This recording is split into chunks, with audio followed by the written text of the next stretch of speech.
on the NewsChannel 5 network. This is OpenLine.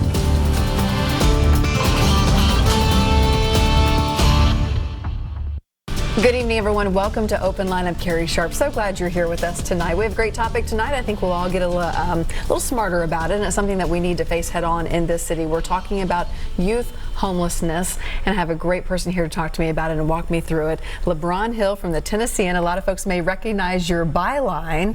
And not only do you come to us as an opinion writer from the Tennessean, but also someone who has experienced youth homelessness. So you are uniquely skilled to talk about that issue. Thank you for being here. Yeah, thank you for having me. I look forward to this conversation over the next hour, because I think that, and you wrote this so clearly in your article that you wrote recently about youth homelessness. When we picture homelessness, we picture the white guy standing on the side of the road with the sign saying, "Homeless, please help. Anything will help," right?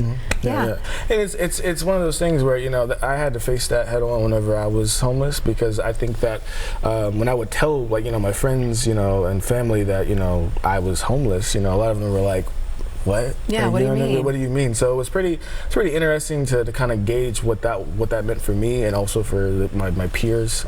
So yeah, it's been an interesting time being able to just like look at it now that I'm out of homelessness, to look at it and see like where, you know, I was, and seeing like what other people are going through.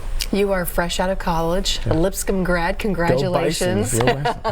Great school. And now you work for the Tennessean. Got a job right out of school, which is wonderful. Yeah, I'm blessed. I'm very blessed. By the grace of God, I was able to get that. So. And obviously, I'm sure talent as well. And to be an opinion writer, it's not something that a lot of younger folks step into, something you really love doing. Yeah, I enjoyed being able to engage the community and at Lipscomb. And I think for me, I was always intrigued by journalism, just by being able to be a voice for the voiceless. And I was able to tackle issues at my time in college, and I really enjoyed being able to have a voice and to give voice to people who probably weren't able to do that. So.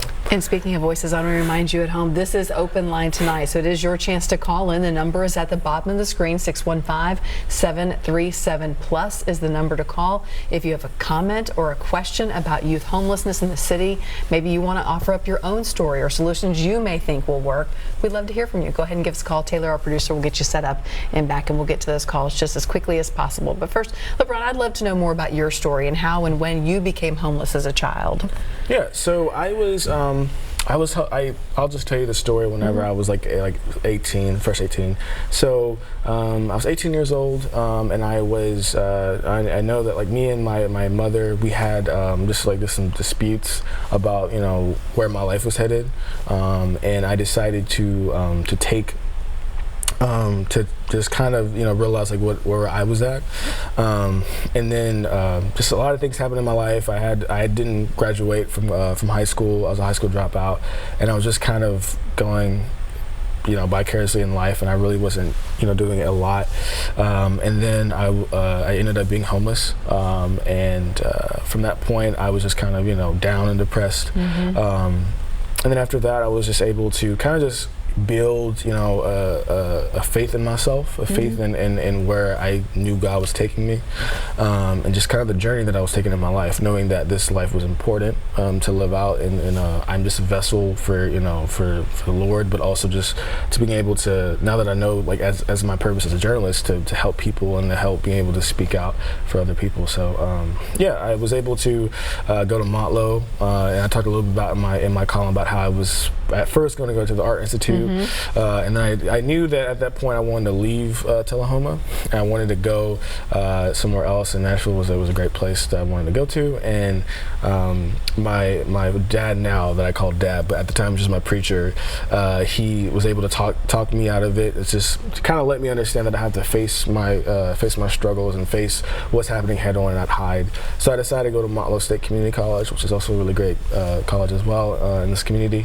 So I was able to do that and then graduate from Motlow, and then I was able to head to Lipscomb. So that's pretty much where it started, and now I graduated and I'm here. So, you know, when you describe your struggle with your mom and you dropped out of school, you know, at first it can sound like teenage angst that a lot of kids go through. Clearly, it went to a whole nother level with you, because not every kid ends up homeless, and you know, not knowing where they're going to lay their heads safely at night.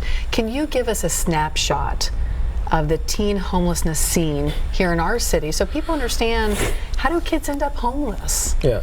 Well, first I'd like to just talk a little bit about like that, what you talked about, being able to like say like, oh, people just think that, you know, like it's like teenage angst. Right. But I think that what people need to understand is that, you know, life happens to any person, no matter what life or what time in life what age you're at.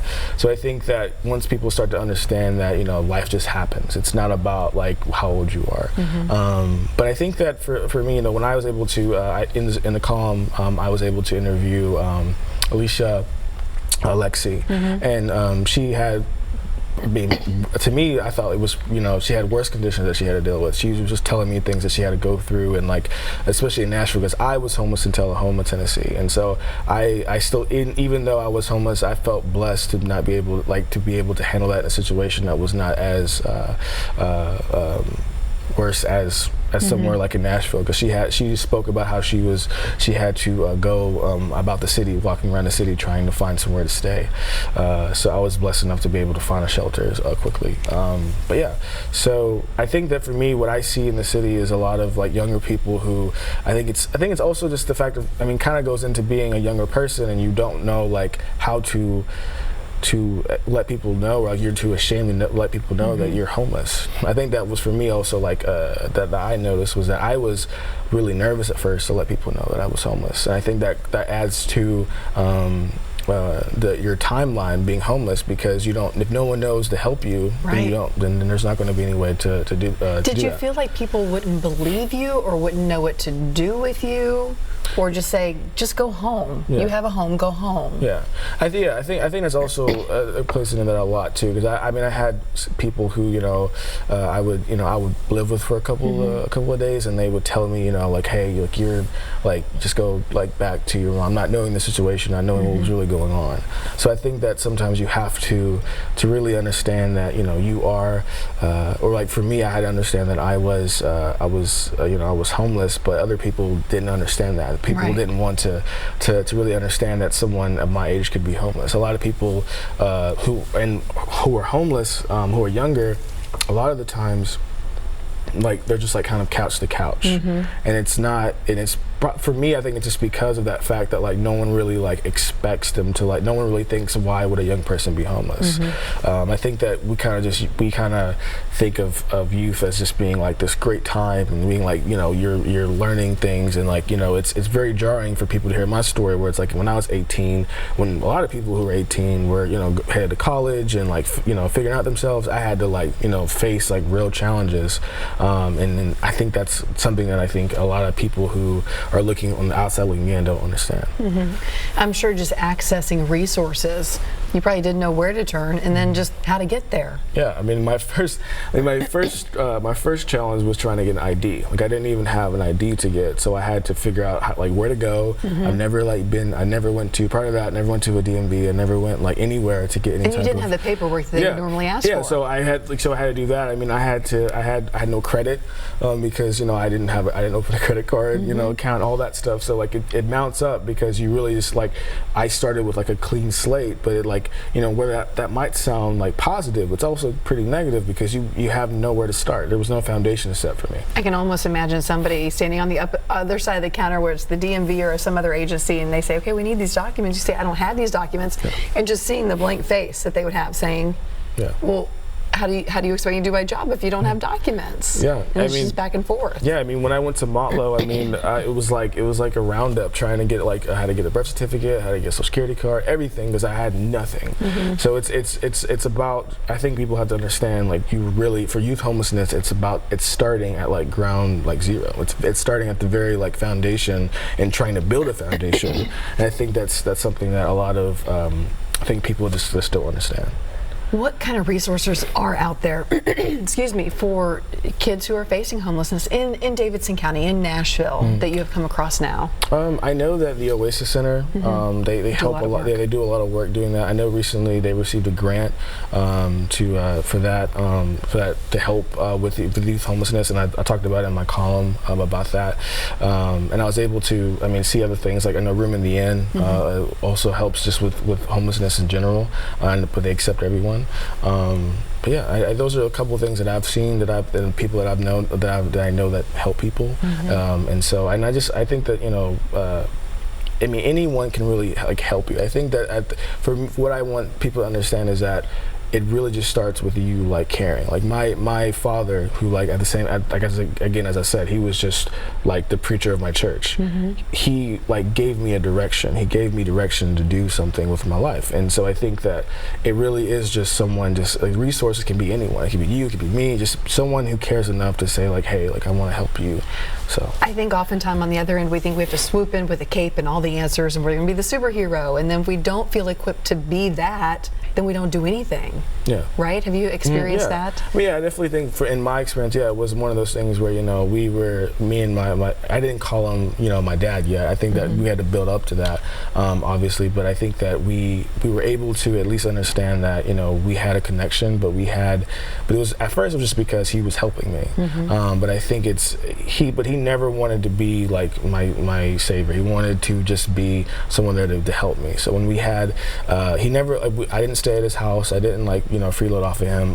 I got my own apartment. I got my car. Everything was earned. And so, you know, looking back on that, I understand what he was doing, because he was saying like, hey, like I'm gonna be there for you, just like, you know, a regular parent would. But I want you to earn these things so you understand like what these things mean.